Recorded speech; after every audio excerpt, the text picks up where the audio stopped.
আমাদের মেধার পরিচয় দেয়নি। আমরা কি জাল সনদ নিয়ে আসছি? আমার বাড়িতে আমি কি বলবো? আমার মা একটা হার্টের পেশেন্ট। আমার মা আমাকে ফোন করে বলতেছে, বাবা কি খবর?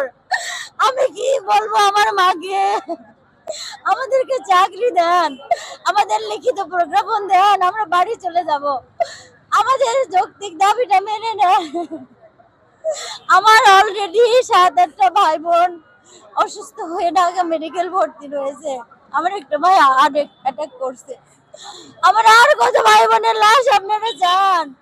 যমুনা রায় আমার বোন সামাজিক লাঞ্ছনার দায় সহ্য করতে না পেরে মৃত্যুবরণ করছে। আমরা ঘর থেকে বের হতে পারি না। যখনই বের হই আমাদেরকে জিজ্ঞেস করা হয়, তুমি কোন প্রতিষ্ঠানে সুপারিশ প্রাপ্ত হইছো? আমি বলতে পারি না লজ্জায়, কারণ তারা হয়তো বলবে আমি ভাই পাস করিনি অথবা আমার মার্ক কম ছিল। কিন্তু এনটিআরসি এই নীতিমালার কাছে আমার স্বপ্ন হেরে যাচ্ছে। আমি একটা বৈধ সনদধারী, কিভাবে এটা মেনে নিব? আল্লাহ এই জুলুম মেনে নিয়েন না আল্লাহ, আপনি ছাড়া কেউ নাই আমাদের আল্লাহ। আল্লাহ চাকরিটা আমাদের অধিকার, আপনি দেন আল্লাহ।